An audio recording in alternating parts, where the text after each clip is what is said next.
Hello everyone, welcome to Civil Staff Teaching Exam.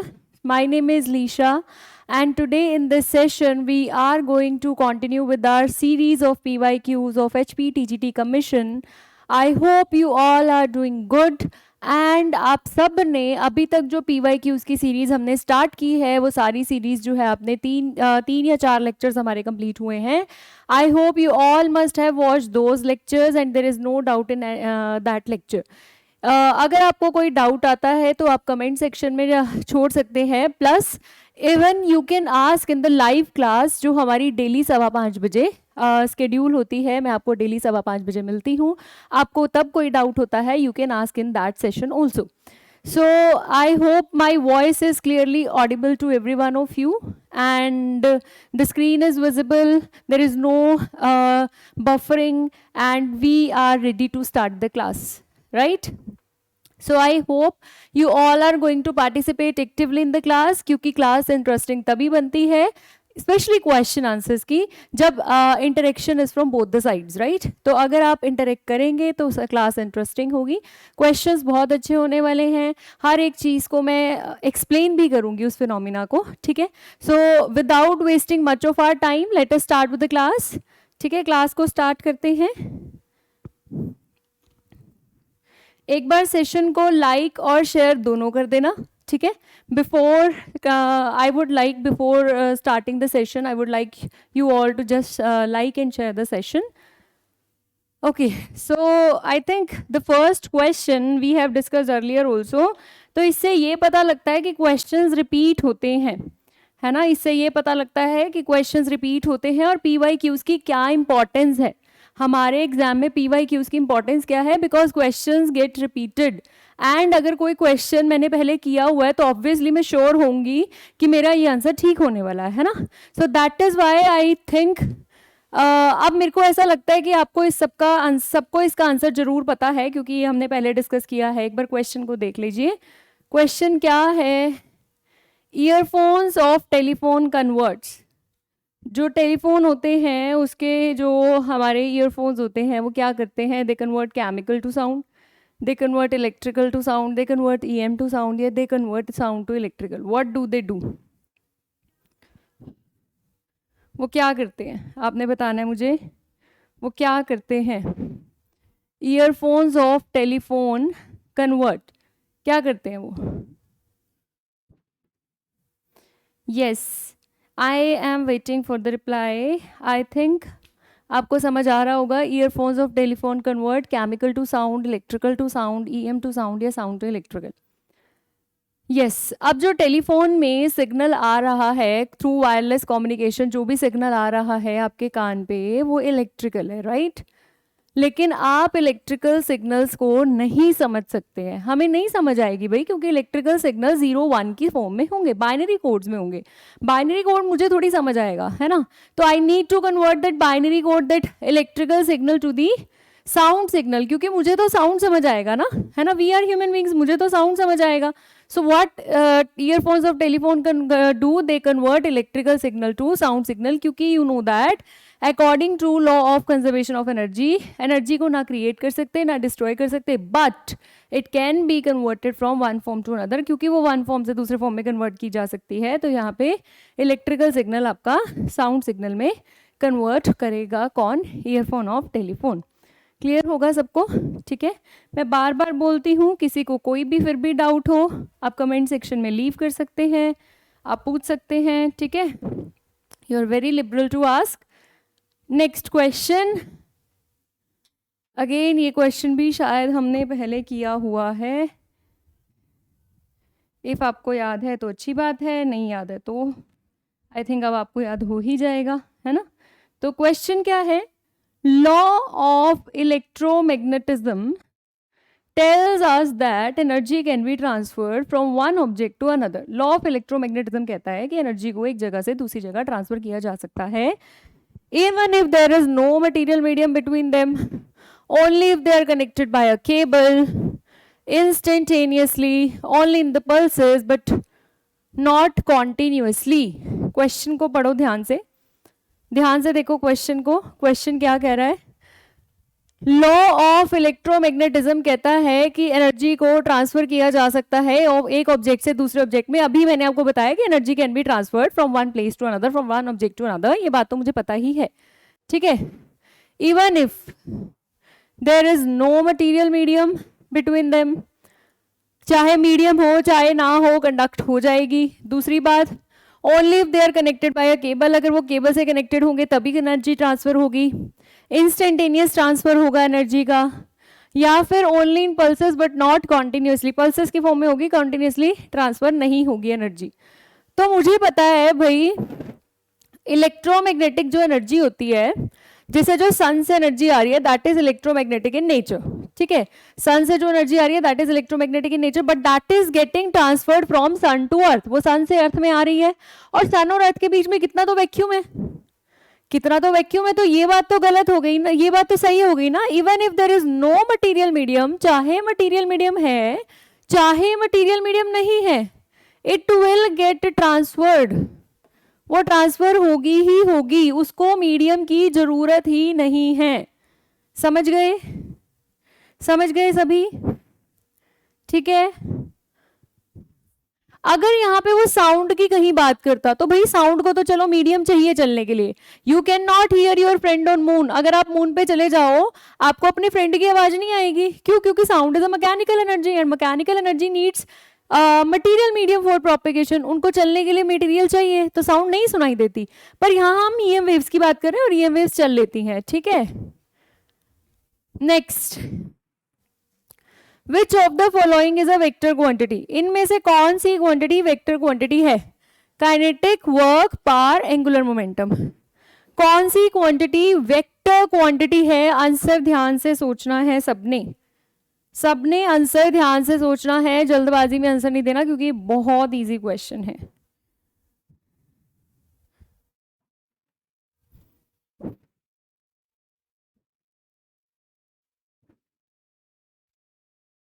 बताइए, चलिए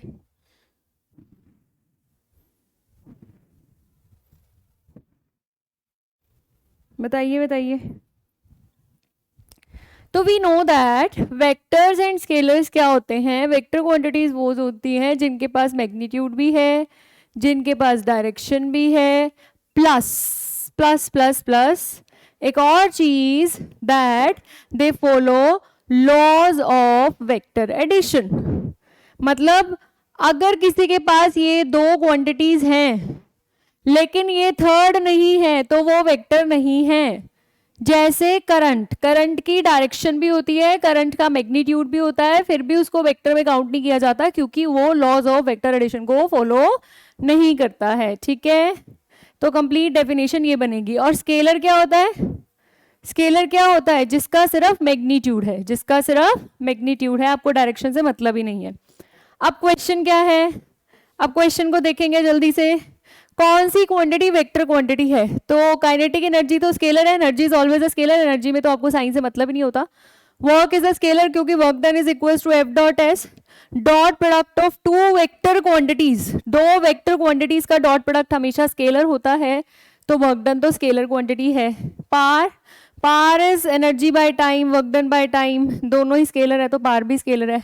angular momentum, now angular momentum is given by M V R, है ना, या M R cross we, या फिर are cross P भी दिया जाता है इसको खाली, ठीक है।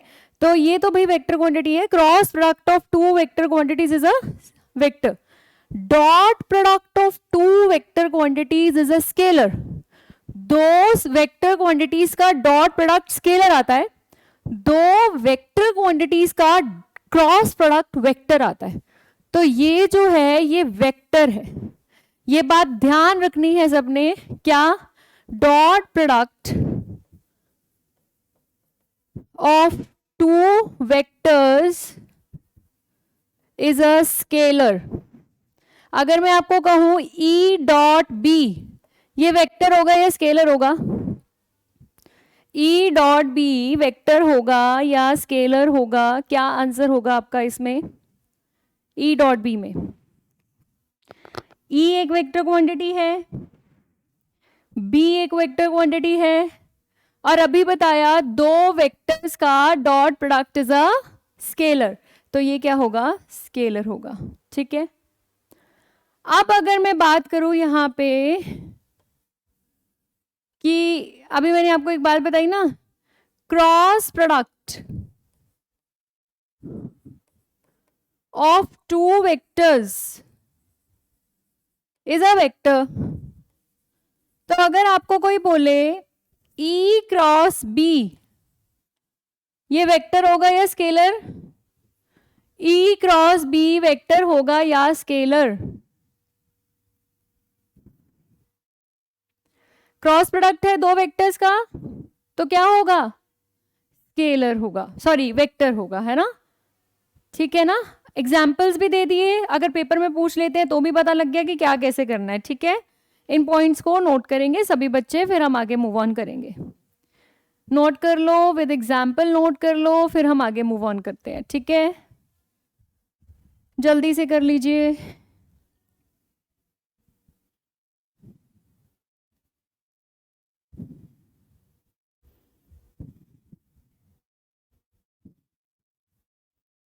चलिए,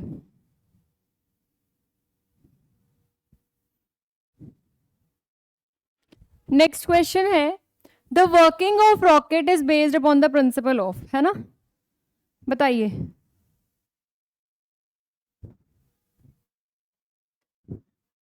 the working of rocket is based upon the principle of elasticity, Kepler's law, Newton's law of gravitation या conservation of momentum. Working of rocket, rocket का प्रिंसिपल क्या है, रॉकेट का प्रिंसिपल क्या है, इलास्टिसिटी है, केपलर्स लॉ है, न्यूटन्स लॉ ऑफ ग्रेविटेशन है, या फिर कंजर्वेशन ऑफ मोमेंटम है।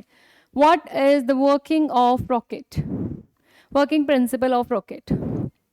सिंपल है ये तो, है ना, सिंपल है, बताइए फिर जल्दी से।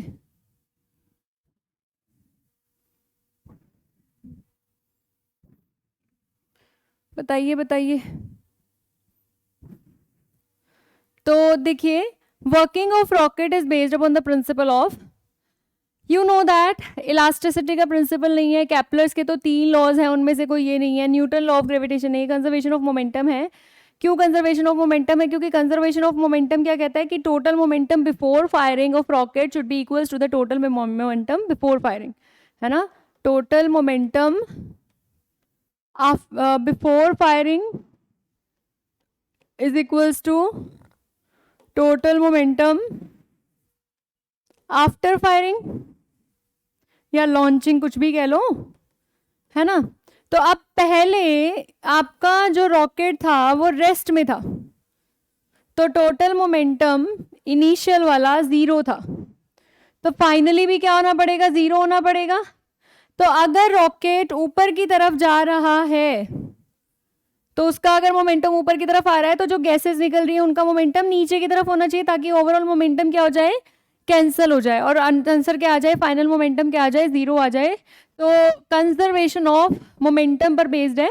ऑब्वियसली इसको न्यूटन्स थर्ड लॉ पे बेस्ड भी कहते हैं, है ना, न्यूटन्स थर्ड लॉ पे भी बेस्ड कहते हैं, क्योंकि for every action there is equal and opposite reaction. तो अगर रॉकेट ऊपर जा रहा है तो गैसेस नीचे आ रही है ना, या गैसेस नीचे आ रही है तो रॉकेट ऊपर जाएगा, in according to Newton's third law of motion. तो दोनों ही इसके रूल वो होते हैं। तो अभी ऑप्शन में हमें कंजर्वेशन ऑफ मोमेंटम गिवन था, so we will go with conservation of momentum. ठीक है, we will go with conservation of momentum. ठीक है, क्लियर है, किसी को कोई डाउट नहीं होना चाहिए, लिखना चाहते हो लिख लो, फिर आगे मूव ऑन करते हैं।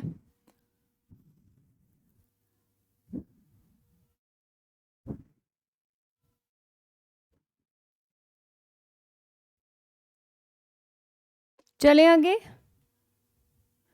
Acceleration of body moving with constant speed in a circle is, एक बॉडी है, ठीक है, वो कांस्टेंट स्पीड के साथ एक सर्कल में मूव कर रही है, तो इसकी एक्सेलरेशन क्या है? इंपॉर्टेंट वर्ड यहाँ पे कांस्टेंट स्पीड है। क्या उसकी एक्सेलरेशन 0 है? क्या उसकी एक्सेलरेशन आर ओमेगा है? R omega, W is omega, या फिर 2 दिस इज 2 ω/r या फिर 2 है, बताइए, ध्यान से देखना, ठीक है, क्वेश्चन को ध्यान से पढ़ना है। देखो कांस्टेंट स्पीड यहाँ पे जो है ना सबसे इंपॉर्टेंट वर्ड है, the important word is constant speed, कि अगर एक बॉडी कांस्टेंट स्पीड के साथ चल रही है तो उसकी एक्सेलरेशन क्या होगी। Options are given to you, बताइए मुझे।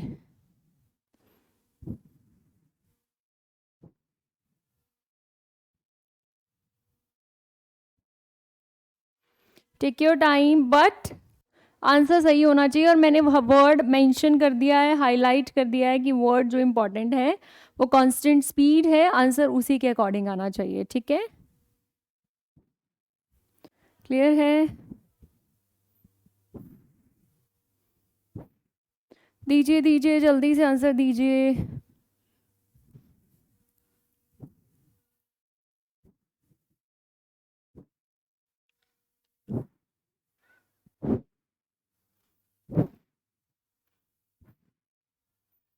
दीजिए। Acceleration of body moving with constant speed. देखो पहली बात तो एक्सेलरेशन को स्पीड से कोई लेना देना नहीं होता, ठीक है। स्पीड कांस्टेंट है, यूनिफॉर्म है, बढ़ रही है, कम हो रही है। Acceleration is not linked with speed, acceleration is linked with velocity, ठीक है। तो किसी किसी को लगता है, क्योंकि हम लोगों को पता है एक्सेलरेशन मतलब चेंज इन वेलोसिटी, अगर वेलोसिटी में चेंज आ रहा है तो हम बोल देते हैं कि बॉडी इज एक्सेलरेटिंग, ठीक है, चाहे वो फिर पॉजिटिव एक्सेलरेशन हो या फिर नेगेटिव एक्सेलरेशन हो। लेकिन अगर बॉडी की वेलोसिटी में चेंज नहीं आ रहा है तो हम बोल देते हैं body is not accelerating, right. अब यहाँ पे स्पीड कांस्टेंट है, मतलब मैग्नीट्यूड कांस्टेंट है, डायरेक्शन की बात नहीं की है। चलो पहली बात ये समझ आ गया कि स्पीड जो है मतलब magnitude of the body with which it is moving is that is constant, ठीक है। अब सर्कुलर पाथ में हर पॉइंट पे डायरेक्शन चेंज करती है, क्यों, क्योंकि डायरेक्शन कैसे दी जाती है वहां पे टेंजेंट ड्रॉ करके, डायरेक्शन कैसे दी जाती है bye drawing tangent at that point. अब हर पॉइंट पे डायरेक्शन चेंज कर रही है तो इसका मतलब वेलोसिटी चेंज कर रही है, क्योंकि velocity is magnitude plus direction, ठीक है। मैग्नीट्यूड फिक्स है पर डायरेक्शन तो फिक्स नहीं है, और अगर डायरेक्शन फिक्स नहीं है तो वेलोसिटी फिक्स नहीं है, मतलब वेलोसिटी चेंज कर रही है। अगर वेलोसिटी चेंज कर रही है दैट मीन्स वेलोसिटी चेंज कर रही है मतलब एक्सेलरेट, बॉडी एक्सेलरेट तो कर रही है ना। तो यहाँ पे जीरो तो नहीं होगा, ये तो हमें पता ही है। प्लस अब यहाँ पे दो तरह की एक्सेलरेशंस होती हैं, ठीक है, याद रखना जो मैं आपको बताने जा रही हूँ। There are two kinds of acceleration, one is the centripetal acceleration and second is the tangential acceleration. Tangential और सेंट्रीपिटल कब किसकी बात करते हैं, ध्यान से देखना आप, ठीक है, ये इंपॉर्टेंट पॉइंट्स हैं, आप ध्यान से सुनेंगे। एक्सेलरेशन की बात दो तरह की होती है, एक है सेंट्रीपिटल एक्सेलरेशन, दूसरी है टेंजेंशियल एक्सेलरेशन। सो सेंट्रीपिटल एक्सेलरेशन की बात कब करते हैं, जब स्पीड इज कांस्टेंट, मतलब मैग्नीट्यूड कांस्टेंट है। अगर मैग्नीट्यूड कांस्टेंट है तो हम सिर्फ बात करेंगे किसकी, सेंट्रीपिटल एक्सेलरेशन की, मतलब बॉडी की, ठीक है, बॉडी एक्सेलरेट कर रही है and that acceleration will be centripetal acceleration. और डायरेक्शन क्या होती है सेंट्रीपिटल एक्सेलरेशन की, टुवर्ड सेंटर, क्या डायरेक्शन होती है, टुवर्ड सेंटर होती है।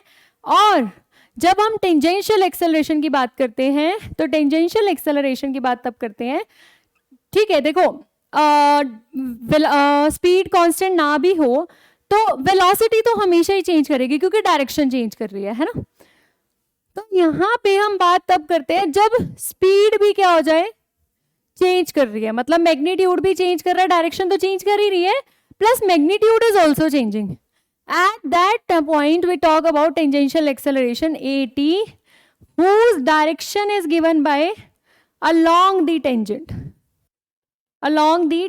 to circle, along the tangent to circle।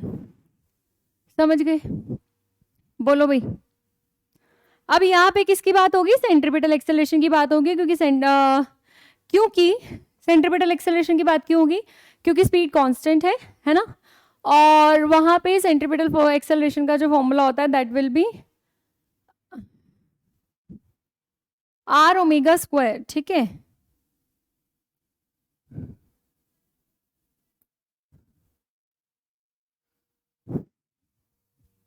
चलिए, तो आर ओमेगा स्क्वायर होगा यहाँ ना, ये बी आंसर आएगा।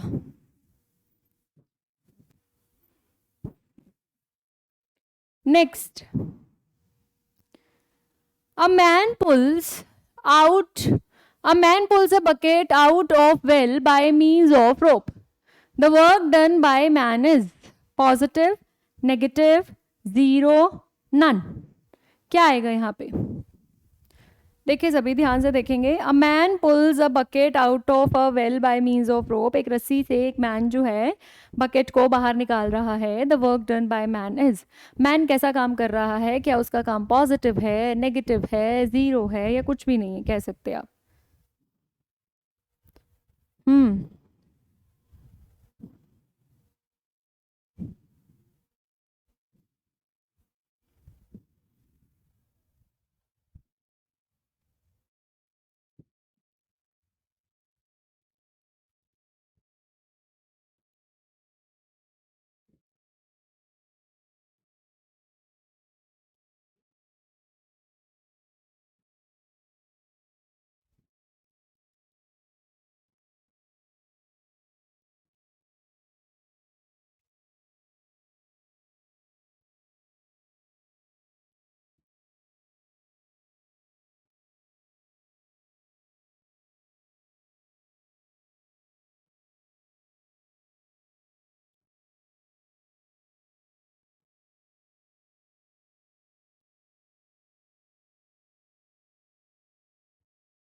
चलिए, a man pools a bucket out of water, देखो एक बकेट है, पानी में से बकेट को बाहर निकाल रहा है एक मैन, ठीक है। तो वर्क डन कैसा होगा, अब मैन फोर्स लगा रहे हैं ऊपर, बकेट भी डिस्प्लेस हो रही है ऊपर, तो वर्क डन कैसा होगा बताइए। तो वर्क डन कैसा होगा, work done will be positive, क्योंकि एंगल जीरो है, एफ और एस क्या है, पैरेलल है, एंगल क्या हो गया, जीरो हो गया, थीटा जीरो हो गया, तो वर्क डन क्या हो गया, पॉजिटिव, क्योंकि जिस डायरेक्शन में फोर्स हो उसी डायरेक्शन में डिस्प्लेसमेंट हो जाए तो वर्क डन पॉजिटिव। अगर फोर्स इधर लगाया जाए, डिस्प्लेसमेंट अपोजिट हो जाए तो वर्क डन नेगेटिव, है ना। जैसे अब आप अगर बकेट को ऊपर खींच रहे हो लेकिन ग्रेविटी किधर फोर्स लगा रही है, ग्रेविटी तो बकेट को नीचे ही खींच रही होगी ना, तो वहां पे वर्क डन कैसा होगा, नेगेटिव होगा, ठीक है। तो अकॉर्डिंग टू ग्रेविटी यहाँ पे वर्क डन नेगेटिव है, लेकिन according to man work done कैसा है, पॉजिटिव है। Next, moment of inertia of solid sphere of mass 5 kg and radius 1 metre about its diameter is, एक सॉलिड स्फीयर है जिसका मास है 5 किलोग्राम, रेडियस है 1 मीटर, इसका हमें मोमेंट ऑफ इनर्शिया निकालना है अबाउट इट्स डायमीटर। अब अगर आपको फॉर्मूला पता है तो ये क्वेश्चन में कुछ भी नहीं है, अगर आपको फॉर्मूला पता है तो ये क्वेश्चन बहुत आसान क्वेश्चन है, लेकिन अगर किसी को फॉर्मूला ही नहीं पता तो काम गड़बड़ है ना। तो इसीलिए I always say in physics you should make formula sheets, आप ऐसे शीट्स बनाइए जहाँ पे आप सिर्फ फॉर्मूलाज लिखेंगे, ताकि 5 दिन पहले पेपर से आप वो उसको रिवाइज करना स्टार्ट करेंगे, क्योंकि कई बार क्वेश्चन डायरेक्टली फॉर्मूला से रिलेटेड होता है, और अगर मुझे फॉर्मूला ही नहीं पता तो वो मेरे लिए बेकार है क्वेश्चन, राइट, और मैं एक अच्छे आते जाते क्वेश्चन को गलत कर दूंगी। So you should make formula sheets and that you need to revise before the exam, right. So question देखेंगे अब क्या है, आई होप क्वेश्चन सबने देख लिया है, क्वेश्चन सबको समझ आ गया है। तो आंसर क्या होगा, 1/2 kilogram per metre cube, 2 kilogram per metre cube, 1/5 kilogram per metre cube, और 5 kilogram per metre cube. What will be the right answer, कौन सा आंसर ठीक होगा, बताइए। देखिए, moment of inertia of solid sphere is given by 2/5 mr²। Direct formula है about its diameter 2/5 mr²। So 2/5, mass is 5, r is 1, 5 will cancel 5, so answer will be 2 kg/m³। Answer क्या आ जाएगा? B. ये है solid sphere के case में। अगर बात होती किसकी? होलोस्फीयर की। किसकी बात होती? होलोस्फीयर की। तो होलोस्फीयर में 2/3 mr² होता है। तो 2/3 मास आपको गिवन था, रेडियस आपको गिवन थी, तो आंसर आ जाना था। ठीक है, तो ये फॉर्मूलाज याद रखने हैं। ठीक है, किसी को कोई डाउट है? देख लो एक बार क्वेश्चन को अच्छे से, वरना आगे मूव ऑन करते हैं।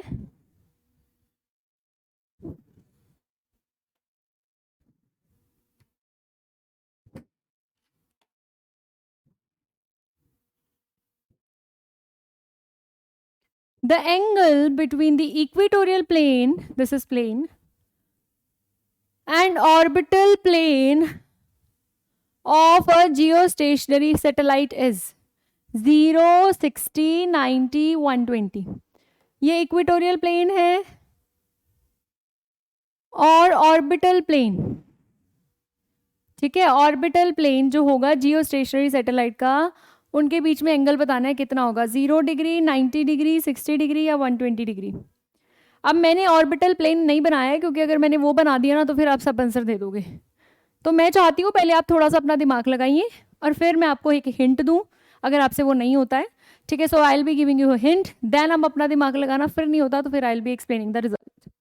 ओके, तो आई वॉन्ट, मुझे आप सभी इसको अच्छे से समझें और सही आंसर दें।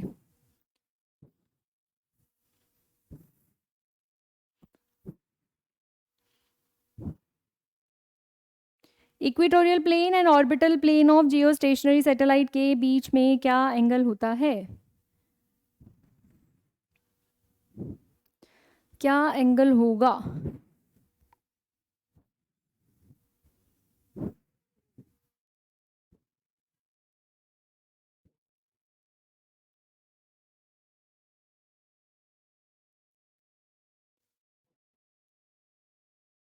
देखिए, इक्वेटोरियल प्लेन तो मुझे पता है अर्थ के इक्वेटर वाला प्लेन है ना।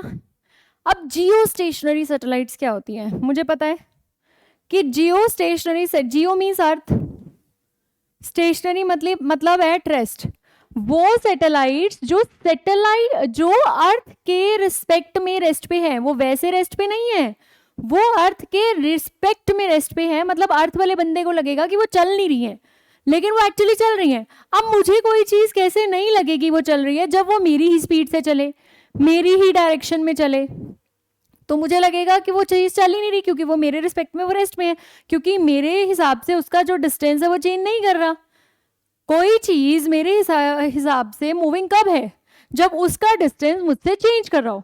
If the distance of that object is not changing with respect to me, अगर उस ऑब्जेक्ट का डिस्टेंस मेरे हिसाब से चेंज नहीं कर रहा है, तो वो ऑब्जेक्ट मेरे लिए रेस्ट में है।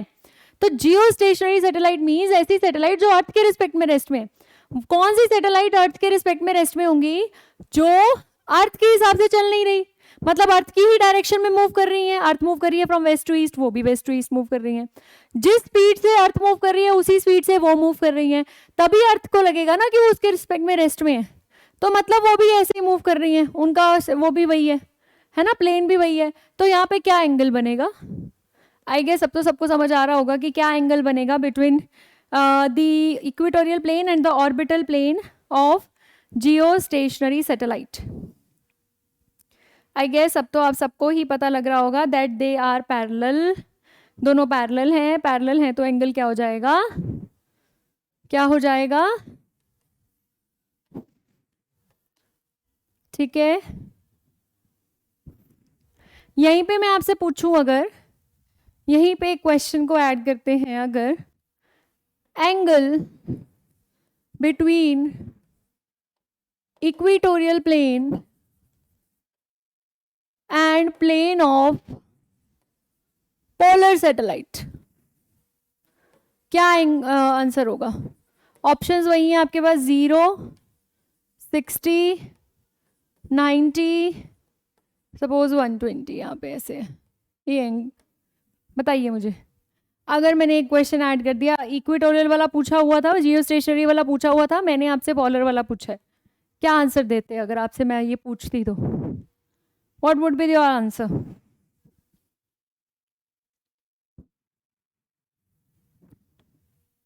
अब अगर किसी को पोलर सैटेलाइट पता है कि क्या होती है, मेरे ख्याल से उसको आंसर भी पता होगा क्या होगा। If anyone knows what is polar satellite और वो कैसे कहाँ मूव करती है, तो उसको आंसर भी पता होगा। तो मुझे पता है कि जो मेरी पोलर सैटेलाइट्स होती हैं, ये अगर अर्थ है तो पोलर सैटेलाइट ऐसे पोल्स के अराउंड घूमती है, north and south pole. Equatorial plane मेरा ऐसे होता है, तो दोनों के बीच में एंगल क्या बन जाएगा? एंगल क्या बन जाएगा? 90। ठीक है। फिर भी किसी को कोई प्रॉब्लम हो, आप लोग कमेंट बॉक्स में पूछ सकते हो, लेकिन अगर आपको फिर भी ऐसा है कि आपने लाइव क्लास नहीं देखी है, फिर भी आपको कोई डाउट आता है, तो I am saying you we meet daily at 5:15 p.m. You can come in the live class, next live class, and then ask the question. Okay? Next. Bulk modulus of a perfectly rigid body is, perfectly rigid body का bulk modulus कितना होता है? Unity, 0, infinite, none. Bulk modulus का bulk modulus of perfectly rigid body is, perfectly rigid body का bulk modulus कितना होगा? सोचिए, easy question है ये, मैंने पहले कभी सेशंस लिए हैं, उनमें भी आपको अच्छे से एक्सप्लेन की हैं ये चीज़ें, जब मैंने आपको इलास्टिसिटी का कॉन्सेप्ट समझाया है। याद है तो बहुत अच्छी बात है, नहीं तो अभी आपको समझ आ ही जाने वाला है। सोचिए, bulk modulus of a perfectly rigid body, perfectly rigid body का बल्क मॉड्यूलस क्या होगा? सोचिए सोचिए, दिमाग के घोड़ों को दौड़ाना है। अभी तो हमने कोई न्यूमेरिकल वाला पार्ट तो लिया ही नहीं है, अभी तक तो नहीं आया है, आगे आएंगे क्वेश्चंस, पर अभी तक सिर्फ थ्योरी पार्ट है ना। तो देखिए, अगर आपके बेसिक्स बहुत क्लियर है ना, बहुत इजीली ये एग्जाम क्लियर होगा। If your basics are very clear, this exam will be cleared very easily. तो bulk modulus of a perfectly rigid body, perfectly rigid body का बल्क मॉड्यूलस कैसे होता है? तो देखिए भाई, bulk modulus is coefficient of elasticity, basically kind of, है ना, मॉड्यूलस ऑफ इलास्टिसिटी है एक तरह का। पहले मैं आपको मॉड्यूलस ऑफ इलास्टिसिटी बता दूं थोड़ा सा, क्या होता है मॉड्यूलस ऑफ इलास्टिसिटी, जिसको हम कैपिटल ई से इन जनरल डिनोट करते हैं। मॉड्यूलस ऑफ इलास्टिसिटी ये बताता है कि जो आपकी बॉडी है वो कितनी इलास्टिक है। इलास्टिक का मतलब ये है कि अगर आप उसे स्ट्रेच या कंप्रेस करेंगे तो उसको करने में कितनी दिक्कत आती है। आपको उसको स्ट्रेच या कंप्रेस करने में जितनी ज़्यादा दिक्कत आ रही है ना, मतलब या वो स्ट्रेच नहीं हो रहा या वो कंप्रेस नहीं हो रहा, मतलब वो उतना ज़्यादा इलास्टिक है। ठीक है, इलास्टिक मतलब कि उसके अंदर रीस्टोरिंग फोर्स उतना ही ज़्यादा है जितना आप बाहर से लगा रहे हैं। ठीक है, more is the restoring force inside the body, more is the restoring force of body, more is the restoring force of body, मतलब आप उसे स्ट्रेच कर रहे हो तो स्ट्रेच नहीं हो रहा, कंप्रेस कर रहे हो तो कंप्रेस नहीं हो रहा, मतलब कंप्रेस कर रहे हो तो रीस्टोरिंग फोर्स अपोजिट डायरेक्शन में लग रहा है, स्ट्रेच कर रहे हो तो रीस्टोरिंग फोर्स इस तरह अपोजिट डायरेक्शन में लग रहा है। तो इस तरह से लग रहा है कि ना बॉडी स्ट्रेच हो पा रही है ना बॉडी कंप्रेस हो पा रही है, मतलब वो बॉडी उतनी ज्यादा इलास्टिक है। ठीक है, that is neither can be stretched, neither can be stretched और कॉम्प्रेस्ड, ना वो उसे स्ट्रेच कर पा रहे ना उसे आप कंप्रेस कर पा रहे। So this is your elastic body. इस बॉडी को क्या बोलते हैं? इलास्टिक बॉडी बोलते हैं। यहाँ तक किसी को कोई दिक्कत नहीं होगी इलास्टिक क्या है। अगर आप इलास्टिसिटी की बात लेंथ वाइज करते हैं, मतलब आप उसकी लेंथ में एक्सटेंशन लाना चाह रहे हैं, एक बॉडी लेंथ को, मतलब वायर को खींचना चाह रहे हैं, कंप्रेस करना चाह रहे हैं, तो हम बात करते हैं यंग्स मॉड्यूलस की। ठीक है, बहुत डिटेल में मैं नहीं जा रही हूँ क्योंकि फिर क्वेश्चंस कंप्लीट नहीं हो पाएंगे। लेकिन जब आप वॉल्यूम में चेंज की बात करते हैं कि अब आप उसकी वॉल्यूम को चेंज, आपके पास एक बॉल है स्माइली बॉल, आप उसको कंप्रेस करके या उसको एक्सपैंड कर रहे हो, उसकी वॉल्यूम में चेंज लाना चाह रहे हो, तो उस टाइम जो मॉड्यूलस ऑफ इलास्टिसिटी है दैट इज बल्क मॉड्यूलस। और जब आप उसकी शेप में चेंज लाना चाह रहे हो तो that will B shear modulus. ठीक है, तो यहाँ बल्क मॉड्यूलस की बात कर रहे हैं। वो कह रहा है perfectly rigid body. Perfectly rigid body मतलब जिसको आप जितना कंप्रेस करना चाहो कंप्रेस नहीं होगी, जितना एक्सपैंड करना चाहो एक्सपैंड नहीं होगी, क्योंकि रिजिड बॉडी वो बॉडी होती है जिसके बीच पार्टिकल्स के बीच का साइज हमेशा फिक्स रहता है, कितना भी आप फोर्स लगा लो। ठीक है, what is a rigid body? A body whose distance between the particles is always fixed, however how much ever the force is being applied। आप फोर्स ज़्यादा लगाओ कम लगाओ कुछ भी करो, उसके पार्टिकल्स के बीच का डिस्टेंस चेंज नहीं हो रहा, मतलब वो बहुत ज़्यादा इलास्टिक है ना। इलास्टिक की बॉडी का बल्क मॉड्यूलस क्या होता है? यूनिटी। ठीक है, सॉरी इनफाइनाइट, बहुत ज़्यादा। ठीक है, बहुत ज़्यादा होता है। Now this is a question to solve basically। Two raindrops, question को देखो, two raindrops of radii 0.5 and 1 mm are falling on a metallic plate। The ratio of velocities of these drop is 4:1, 2:1, 1:4 or 1:2। Two raindrops of radii 0.5 and 1 mm are falling on a metallic plate। The ratio of velocities of these drops is।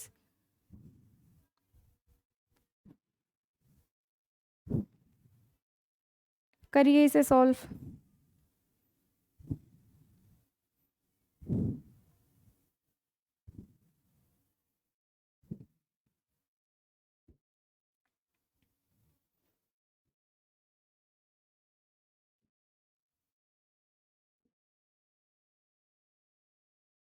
Easy है, थोड़ा सा दिमाग लगाना है। ठीक है,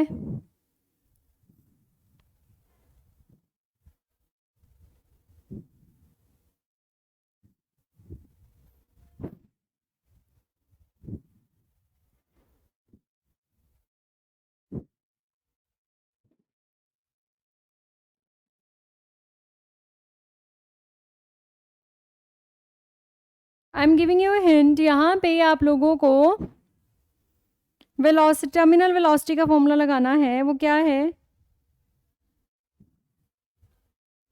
v is equals to 2r² rho minus sigma g divided by नीटा।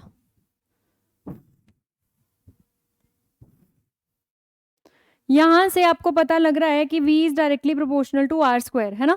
हमें velocities ही निकालनी है और रेडियस गिवन है। So v1 is directly proportional to r1², v2 is directly proportional to r2²। देखो, अगर 1 मीटर में 1 सेंटीमीटर में या 1 सेंटीमीटर में 1 मिलीमीटर में किस में दिया होता ना, तो हमें एक ही यूनिट में लाने की जरूरत थी, या बाकी सारी चीजें भी गिवन होती। पर अब यहाँ तो ये अभी मैं इनको ना डिवाइड करने वाली हूँ, तो मिलीमीटर में ही रहने, तो there is no need to change. So v1 by v2 is r1 by r2 का square. r1 is 0.5 bye 1, 1 bye 2 का स्क्वायर दैट इज 1/4। तो आंसर क्या आ जाएगा? तो अगर किसी का फॉर्मूला आता होता, ये क्वेश्चन कितना आसान है। तभी मैं आपको बार बार बोल रही हूँ कि आपको फॉर्मूला शीट्स बनानी कंपलसरी है, क्योंकि कुछ क्वेश्चंस डायरेक्टली फॉर्मूला से ही सॉल्व होते हैं। That is why I am emphasizing on this. ठीक है, इसीलिए मैं बार बार एम्फेसाइज कर रही हूँ कि आपको ये काम करना है। Okay, next question. Liquids and gases are heated by the process of. Liquid और गैसेस को किस प्रोसेस से हीट किया जाता है? Conduction, convection, radiation, none. Easy question है, जल्दी से क्विकली आंसर आने चाहिए इसके लिए। Liquids and gases are heated by the process of. किस प्रोसेस से हीट किए जाते हैं? Conduction, convection, radiation, none. किस प्रोसेस से हीट किए जाते हैं?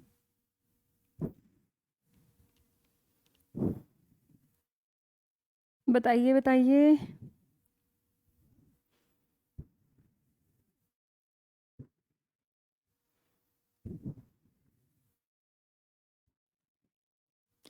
सो लिक्विड्स एंड गैसेस को हीट किया जाता है by the process of convection. ठीक है, कन्वेक्शन में क्या होता है, अगर आप याद करो, अगर आपके पास एक कंटेनर है जिसमें पानी या दूध रखा हुआ है या पानी रखा हुआ है ना, आप उसे हीट कर रहे हो, तो हीट करने पे क्या होता है कि जो यहाँ वाला पानी है वो गर्म हो जाएगा, मॉलिक्यूल्स ऊपर चले जाएंगे, ऊपर वाला ठंडा है वो नीचे आ जाएगा, है ना, क्योंकि लाइट जो मॉलिक्यूल्स है वो ऊपर राइज करते हैं, एनर्जी है उनके पास, फिर ये गर्म होगा वो ऊपर चला जाएगा। तो this is the process of convection. ठीक है, ये कौन सा प्रोसेस है, कन्वेक्शन। सॉलिड्स किससे हीटअप किए जाते हैं, bye the process of conduction. ठीक है, so generally liquids and gases are heated by the process of convection। ठीक है, and what is the fastest mode of heat radiation, यहाँ पे heat transfer, यहाँ पे वो आपको याद रखना है, वो रेडिएशन है। ठीक है, fastest mode of heat transfer क्या है, यहाँ पे रेडिएशन है। अब ये क्वेश्चन आपके लिए होमवर्क क्वेश्चन है। ठीक है, आपने इसे सॉल्व करके कमेंट करना है, और अगर आपको दिक्कत आ रही है तो आपको बताना है कि हमें क्वेश्चन समझ नहीं आया है, ताकि हम नेक्स्ट क्लास में उसे डिस्कस कर पाए। एक बार क्वेश्चन पढ़ लीजिए, ब्लैक बॉडी से रिलेटेड है। हिंट दे देती हूँ, स्टीफन्स लॉ लगेगा, क्वेश्चन सॉल्व हो जाएगा। ठीक है, T⁴ समथिंग होता है ना। A spherical black body which radiates 450 centimetre radiates 450 power at 500 Kelvin। If the radius were halved and temperature is doubled, power radiated would be 225 what, ये सारे वॉट में है। ठीक है, 450 वॉट, 900 वॉट या 1800 वॉट। मैं आपको हिंट दे रही हूँ, स्टीफन्स लॉ लगाना, सॉल्व करना, नहीं समझ में आएगा अगली क्लास में पूछ लेना। ठीक है, अभी कुछ क्वेश्चंस रह गए हैं, बट फिर वो हम अपनी नेक्स्ट क्लास में सॉल्व करेंगे। ठीक है, अभी काफ़ी क्वेश्चंस रह गए हैं, पर आज क्लास को अभी यहीं पे एंड करते हैं। ठीक है, I hope whatever we have discussed is clear to you. There is no doubt whatever is being discussed, but still if there is any doubt you can ask in the comment box। ठीक है, तो चलिए class को and करते हैं। Plus अभी तक जिसने चैनल को सब्सक्राइब नहीं किया है, do subscribe the channel for the latest updates, and you can also join the Telegram group for the free content.